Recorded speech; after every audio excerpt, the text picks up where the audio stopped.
Friends, இப்போ நம்ம சேப்பங்கிழங்கு காரக்குழம்பு வைக்கலாம் ஃப்ரெண்ட்ஸ். இப்போ இந்த சேப்பங்கிழங்கு நம்ம வேக வச்சுக்கலாம் ஃப்ரெண்ட்ஸ். இப்போ இதில் கொஞ்சமாக உப்பு ஆட் பண்ணிக்கோங்க ஃப்ரெண்ட்ஸ். அப்போ தான் இந்த டேஸ்ட் வரைக்கும் இந்த சேப்பங்கிழங்கு வேகும்போது. இப்போ இதை மூடி போட்டு 5 நிமிஷம் வெந்தாலே சேப்பங்கிழங்கு சீக்கிரமாக வெந்துடும் ஃப்ரெண்ட்ஸ். ஒரு 5 நிமிஷம் வேகட்டும் ஃப்ரெண்ட்ஸ்.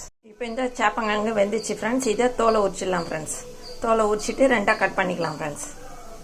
ஃப்ரெண்ட்ஸ், இப்போ இதை கடாய் வச்சு எண்ணெய் ஊற்றி இந்த சேப்பங்கிழங்க ஒரு வதக்கலாம் ஃப்ரெண்ட்ஸ். அப்போ தான் இந்த காரக்குழம்பு குழன்னு இல்லாத இருக்கும். இந்த எண்ணெயில் அப்படியே லேசாக வதக்கிட்டிங்கன்னா அந்த குழம்பு இருக்காது ஃப்ரெண்ட்ஸ். இப்போ கடாயை வச்சு எண்ணெய் ஊற்றிட்டு கடுகு போட்டுருங்க ஃப்ரெண்ட்ஸ். கொஞ்சம் சீரகம், கொஞ்சம் வெந்தயம் ஆட் பண்ணிக்கோங்க. நல்லா வாசனையாக இருக்கும் இந்த காரக்குழம்பு வெந்தயம் சேர்த்தாதான். இது நல்லா பொரியட்டும் ஃப்ரெண்ட்ஸ். கடுகு இப்போ இதில் பெருங்காயம் ஆட் பண்ணிக்கோங்க ஃப்ரெண்ட்ஸ். இப்போ இதில் நம்ம சின்ன வெங்காயம் கொஞ்சம் ஆட் பண்ணிக்கலாம் ஃப்ரெண்ட்ஸ். இப்போ இந்த கட் பண்ண வெங்காயத்தை இதில் ஆட் பண்ணிடுங்க ஃப்ரெண்ட்ஸ்.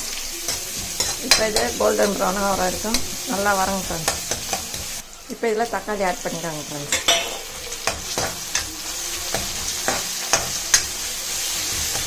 இப்போ இதில் பூண்டு ஆட் பண்ணிக்கோங்க ஃப்ரெண்ட்ஸ். இதில் இந்த பூண்டு வாசனை போகிற வரைக்கும் வதக்கணும் ஃப்ரெண்ட்ஸ். கருவேப்பிலை ஆட் பண்ணிக்கோங்க. மஞ்சள் தூள் ஆட் பண்ணிக்கோங்க.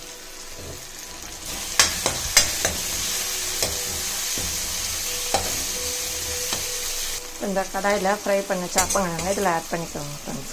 குழன்னு இல்லாத இருக்கும். இதை நல்லா வறுத்து இதில் ஆட் பண்ணுங்க. இந்த சேப்பங்கிழங்கு உடம்புக்கு நல்லது ஃப்ரெண்ட்ஸ்.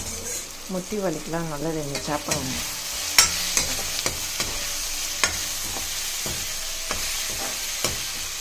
இப்போ இதில் மிளகாத்தூள் ஆட் பண்ணிக்கோங்க. குழம்புக்கு ஏற்ற மிளகாத்தூள்.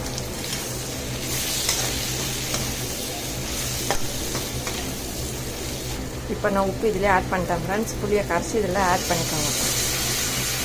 இப்போ இதில் கொஞ்சமாக தண்ணி ஊற்றுங்க ஃப்ரெண்ட்ஸ். நிறைய வேணாம். அரிசி கழுவுன தண்ணி ஊற்றுங்க, செம்ம டேஸ்ட்டாக இருக்கும். இப்போ இதை தட்டு போட்டு மூடிடலாம் ஃப்ரெண்ட்ஸ். கொஞ்சம் ஒரு 5 நிமிஷம் கொதிக்கிட்டோம் ஃப்ரெண்ட்ஸ். இப்போ பாருங்கள் ஃப்ரெண்ட்ஸ், இந்த குழம்பு நல்லா கொதித்து ரெடி ஆகிடுச்சு ஃப்ரெண்ட்ஸ். இப்போ இந்த சேப்பங்கிழங்கு காரக்குழம்பு ரெடி ஆகிடுச்சு ஃப்ரெண்ட்ஸ். இந்த வீடியோ பிடிச்சிருந்தால் லைக் பண்ணுங்கள், ஷேர் பண்ணுங்கள், சப்ஸ்கிரைப் பண்ணுங்கள் ஃப்ரெண்ட்ஸ். டாடா பாய். மீண்டும் அடுத்த வீடியோவில் சந்திப்போம்.